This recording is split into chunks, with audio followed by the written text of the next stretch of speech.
Guys, welcome back. It is your favorite Camp with a Limp, and I'm here with Pocket Air War. I am definitely excited that this has now finally arrived. It is by WBS Games. I backed this one a little while back. Didn't take them too long to deliver. I think it was under a year, definitely well under a year, for them to deliver this game. They kind of got hit a little bit in the all that therapy crap that was going on, but they weathered the storm pretty well, and it didn't hurt them. I gotta give them props. They were able to get the games out, so good on them for that one.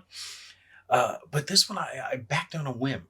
It was an impulse buy, but it was an impulse buy that was absolutely worth it because the cost was just right. I think it was 40 some odd dollars for the Kickstarter, and the amount of gameplay that looked like it was gonna be in the box was definitely making me like, yeah, I gotta get this one. And it's basically a miniatures game that uses counters instead of miniatures. So you have counters representing the aircraft in this game.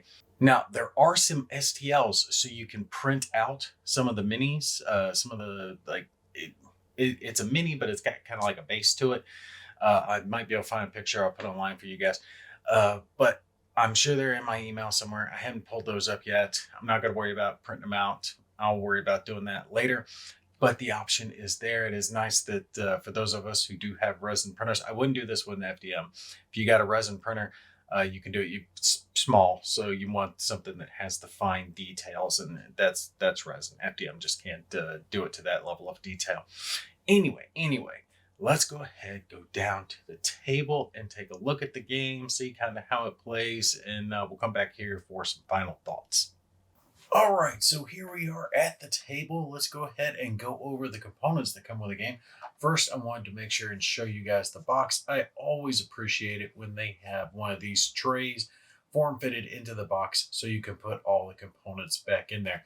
Now, I've removed all the components that I'm going to use for my example play game here, but you can see all the sticks for all of the different aircraft are still in here. Some of them are longer. These are for jets. Anything that goes faster is going to have a longer associated board with it. There's some like this. They're a little bit longer, some medium ones, and then most of them are going to be this length over here, your standard aircraft that you had during World War II. All of it fits neatly back into the box. And here we have a few extra templates we're not going to need for our example game. But like I said, all the components fit right back into the box neatly. All right, so what do we got going on with our game? Well, I've got a few aircraft tokens, counters laid out here. We see, for example, we've got a Hawker Hurricane, and flip it over on the back side. This is the damaged side of the aircraft. Here we have a 109, and here we have a JU-87. And just to show you guys, here we have a radar installation, and on the other side of that is a ship. So you can have ground targets in here as well. Airfields, radars, troops, trucks, tanks, all those different types of things can be in the game, and they all have counters representing them as well. Now you notice none of the aircraft have any stats actually on them, and that is because all of our stats are going to be on these little boards. Every aircraft in the game has one of these boards associated with it, and this is going to be used for your movement. This is going to tell you the stats of the aircraft. It's stats when you're firing, moving, sliding, rotating, all the good stuff that a plane can do. This tells you everything, and they're double-sided. So you have a movement and a shooting side on each side of the little board for every one of these little aircrafts. It's always appreciated that way. If you're measuring it, you need to measure it on one side or the other, you have that option. Now we'll get into these here in just a sec, but on top of that, we also have our maneuver dials, and these are our turning templates. So you'll notice that they have a bunch of different sizes here, A through E, and basically the smaller the letter, these are letters rather than numbers, it's going to be a tighter turn. So A is a very tight turn, whereas E is a very wide turn. You'll notice on these that they have yellow dots on them. These correlate with the speed of the aircraft. So we're going to talk about stats on these things here in just a sec. We start talking about stats and their energy levels. Remember these dials, and that whenever you are turning and you run into one of these yellow circles, you're going to lose that bit of your energy. When I talk about energy for an aircraft, that's going to be represented in game by these little wooden discs. Personally, I would have liked to have seen these actually be just a touch smaller. I think they made them larger so you could stack them up, but I think it takes up a little bit of room. I mean, you see it's as big as one of the aircraft counters. They probably could have made these smaller and it still would have served the same purpose. There's a huge bag of these that come with it because you're going to need one of these for each point of energy that each one of your aircraft has. So like the max energy that a Hurricane can have is 5. So you're going to have 5 discs. Same with like the 107 or 109 rather, it can have 6. On up, your jets can have like 9 or 10. So you could have a rather large stack of these energy tokens for each one of your aircraft. Now, your gameplay itself is so simple, so streamlined. And I gotta say, I think they did really, really well with this. So, our Hawker Hurricane, this is its board, gives all its stats. Very quickly, right side, the red stuff, that's its movement, right? So if it's moving straight, that's it. The top number is the top amount of energy, so think of that as its top speed. The red number is either going to be its laden speed if it can carry bombs or munitions, or its top speed when it's damaged. It covers both of those. And then you'll notice along our movement here, there are certain symbols and those correlate to certain movements that the aircraft can do. In this case, it's going to be things like performing a slide. So a slide is when you're here and you move forward and then you're flipping over to the other side, right? So you're kicking over just a little bit. The down and up arrows here correlate with either ascending or descending. If you are using the altitude rules, altitude is optional in this game, but there will be 3 altitude levels. They are represented here on our different aircraft as standard, low, and high. Here we see that our Hawker cannot go high, but our Spitfire can. It can go high, standard, or low. You can play a game where it's just standard across the board and you do not have to worry about it. I want to include it. I think that's a good role to have. If your aircraft is at low altitude, you'll have a red disc next to it. If it is at high altitude, you have a white disc. And if you don't have any disc, it means you're at that medium standard level. So when you are moving straight along this movement template, you get up to the one that has the down, then you can descend. If you get up to the one that's going up, you can ascend, gain some altitude. Last symbol that we have on here, that little flip around, is basically a K-turn. So you're going to go, get up to there, and you can turn around and basically flip and come back in the other direction. Before we finish talking about the movements, let's talk about the stats up here because they go along with that. So let's talk about our stats up here at the top. We've got its name, the Hurricane. You can speed up. You can gain 2 energy. You can slow down. You can reduce it by 1. And the size of the aircraft. Basically, this will reduce their chance to hit if it's a negative, or increase their chance to hit if it's a positive. Basically, the bigger the plane, the easier it is to hit. The little heart symbols is its durability. It can take that much damage.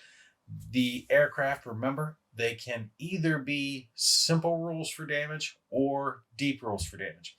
And what I mean by that is you can either be undamaged, damaged, and then destroyed. That's the simple rules.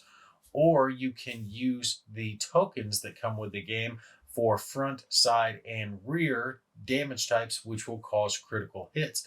And they will have heart symbols on them. For example, here are my tokens for the side. Grab one of these randomly out here. You see it says side on it. So if the Hurricane took rounds into its side, if you are using these advanced damage rules, you grab one of these randomly out and you see, hey, it took a fuselage hit and that's worth 1 heart point. That's what those durability points are worth, right? But if it took this one, took this to the controls instead, and this again is still to the side, that's actually worth 2, which is already enough to take out our Hurricane. Some, like an aileron hit, even worse. It does 3, so it would kill him off pretty quick. And these symbols correlate with different critical damages that the aircraft can have. They can do things like preventing them from doing special maneuvers, or preventing them from descending, turning left, turning right, doing a number of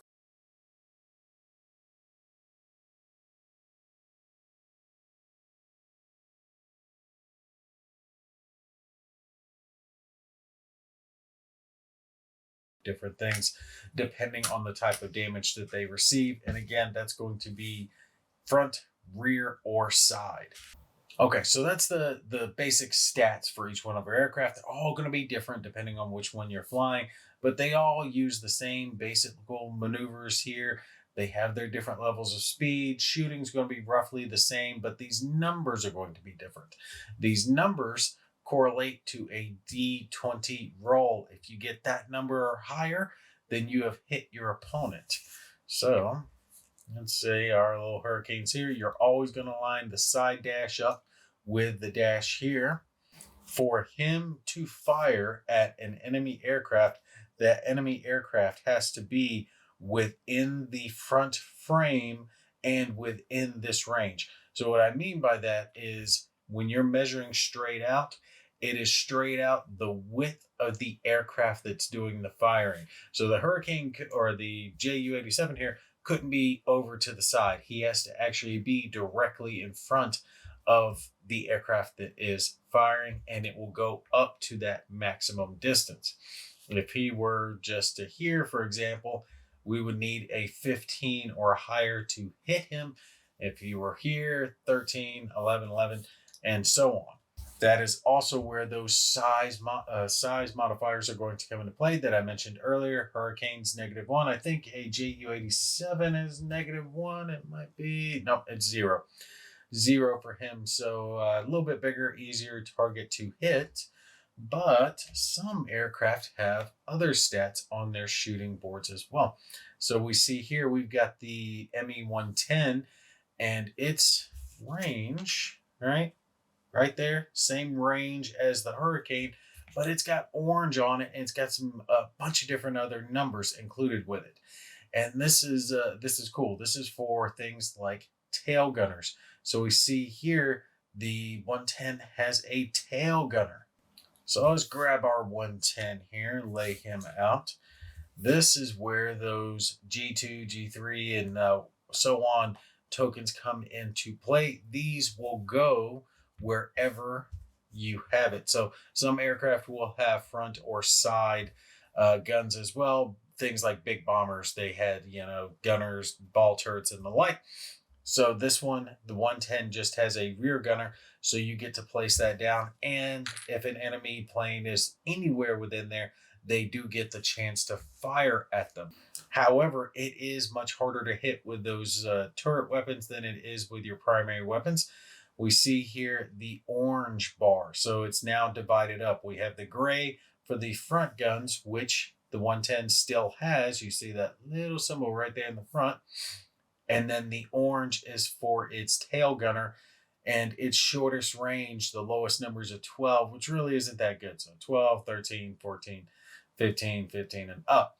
However, the gray bar also has this 20, and it's only in the gray section. This does not count for the tail gunner.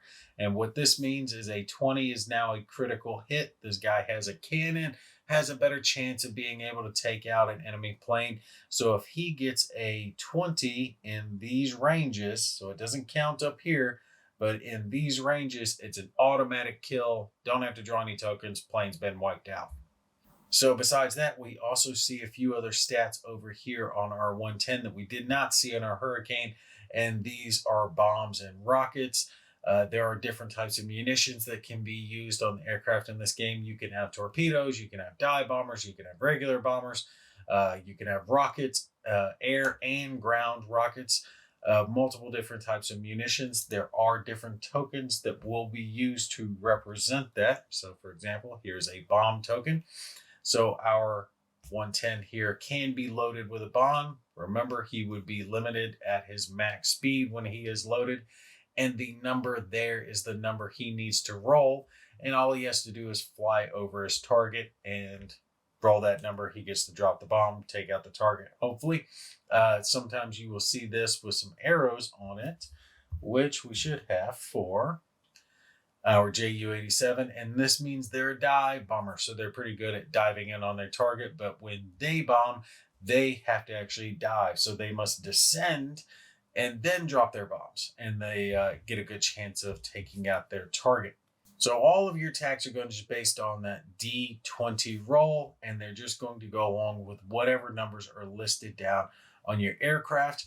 And then if you are using the advanced rules, just depending on where you hit your target, whether it's the tail, the side, or the front, will determine where you're going to draw the tokens from. Or if you're using the simple rules, you simply flip over the plane once and then wipe them out. Okay, so how are we going to move? How are we going to move? That's the big thing. And movement, it's stupid easy. It is so stupid easy. You can move up to your energy level straight if you want, right? So 1, 2, 3, 4, 5. Now you don't just lose energy just for flying straight. So if you're just flying straight and a hurricane has 5 energy, which remember again are represented by these little yellow discs, which you will remove or add up to your maximum value, depending on the maneuvers you do. If you're just flying straight, you don't lose energy. If you start doing the special maneuvers, then you do lose energy. You can potentially gain it. So if an aircraft is flying at a higher altitude and they dive, obviously they're going to gain energy. At the beginning of your movement phase, you can choose to accelerate to gain energy up to that number. But again, that is only up to that maximum value. You cannot gain energy past whatever that maximum value is. So if our, what do I have here? I got the 109.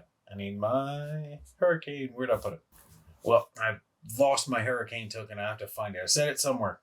It's around. We'll find it.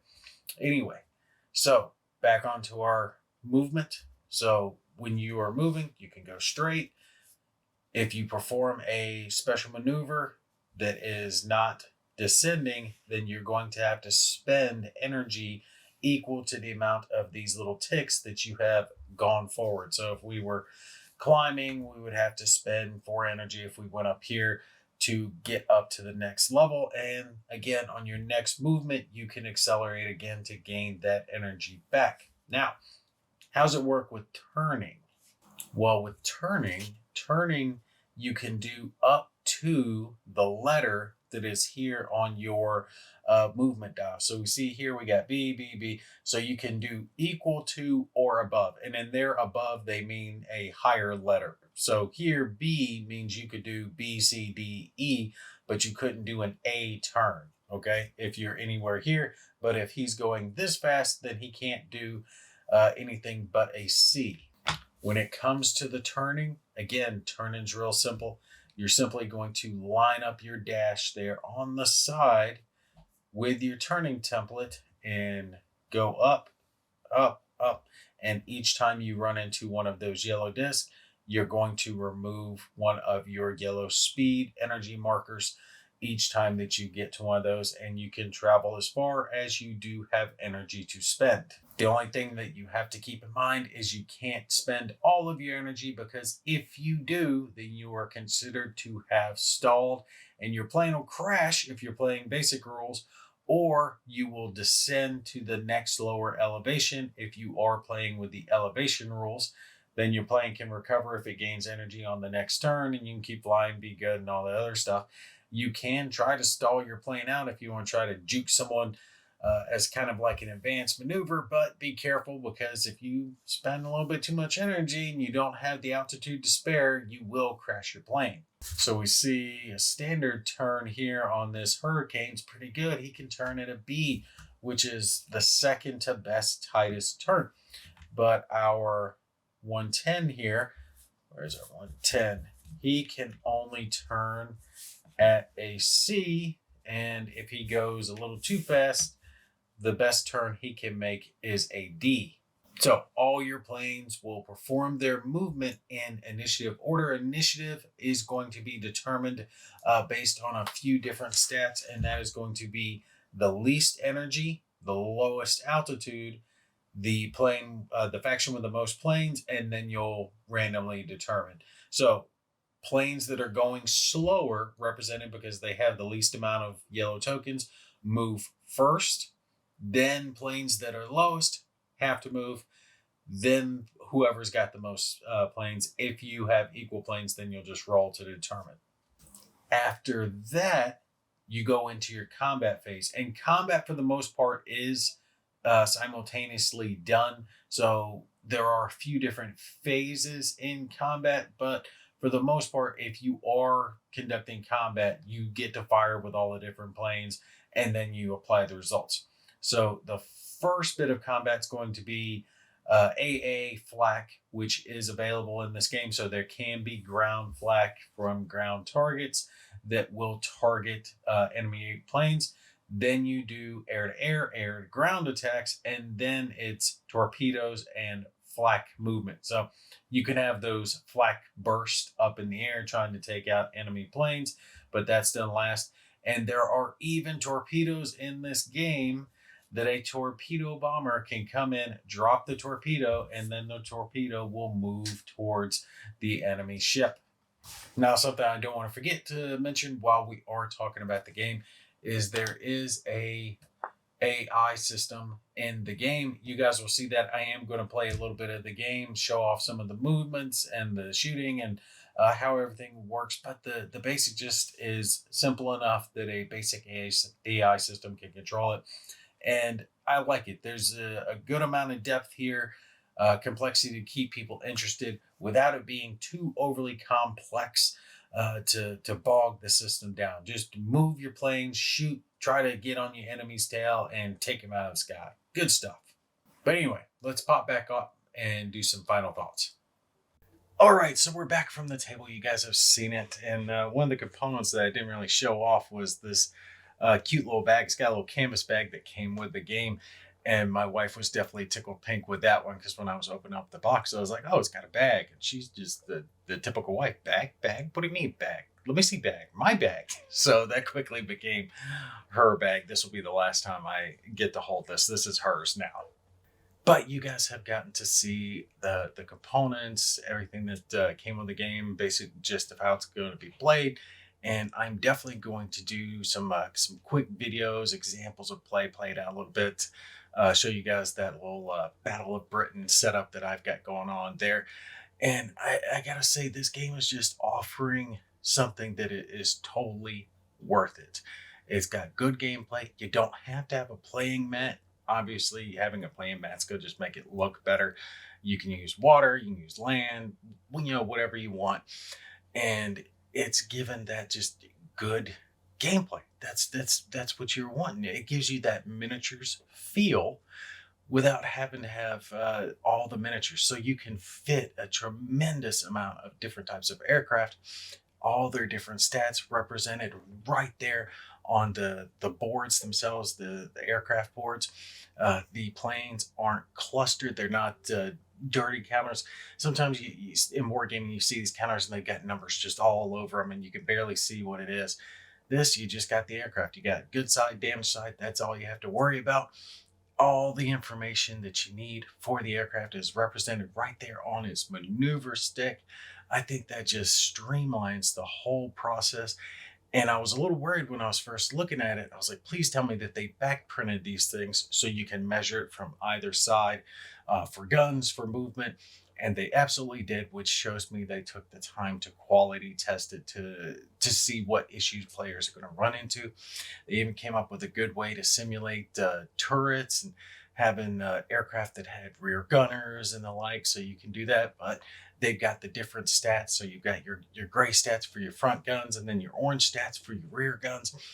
And it's just so simple. Everything is streamlined, neat, and elegant right there on those little tablets, boards for all the different aircraft. And because they are so small and organized, there's just a large variety of different ones that you can pick from. I mean, all the way back down to biplanes and triplanes at the very latest part of, well, earliest part of World War II, into we've got some jets from the very end of World War II are represented.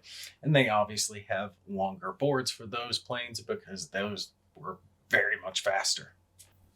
Then when it comes to turning, even turning is nice and streamlined. You've got the template, you just have to put it down. And for each yellow disc you run into, you lose energy. It just makes the system play so well and streamlined. And I got to give it to them. I like that they included options that were optional rules, right? You could play this as deep or as simple as you really wanted to.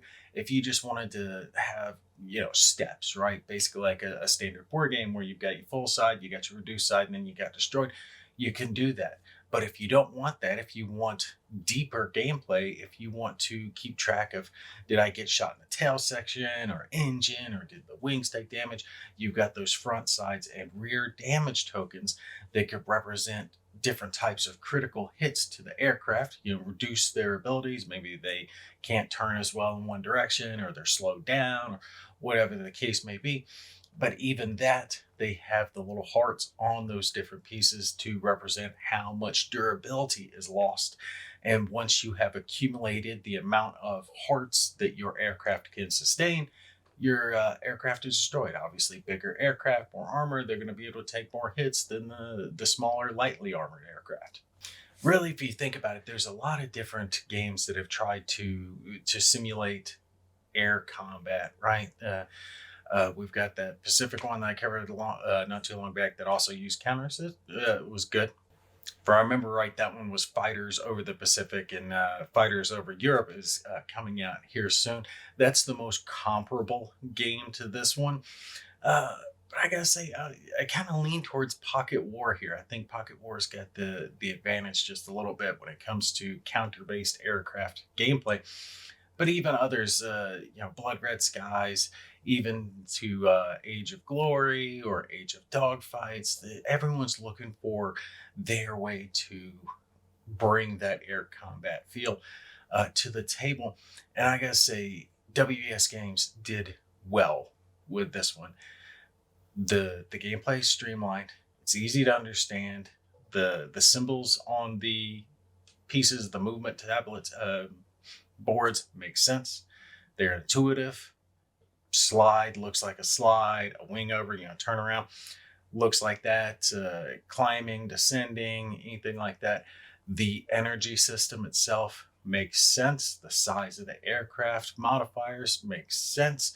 The damage rulers being right there on each one of the movement templates makes sense.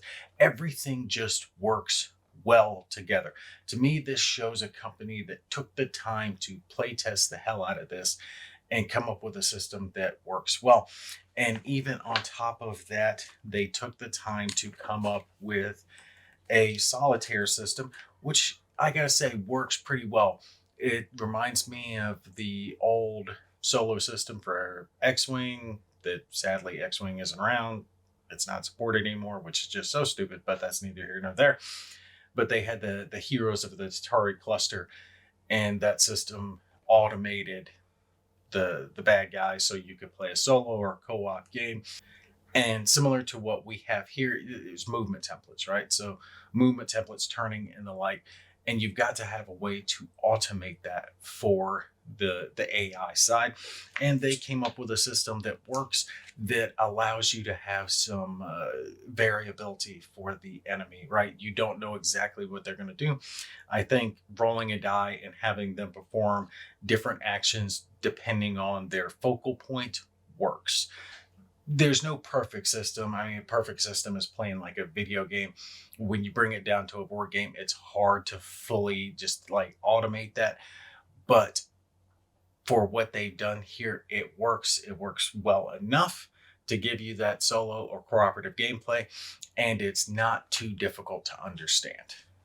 So yeah, at the end of the day, Pocket Arrow is definitely going to get a recommended from me. Really good game, really good price point and a significant amount of content in the box for what you're paying for. So they are going to get 1 wife stolen canvas bag out of 10. All right, that's gonna be it for me. Y'all take care. I'll catch you in the next one.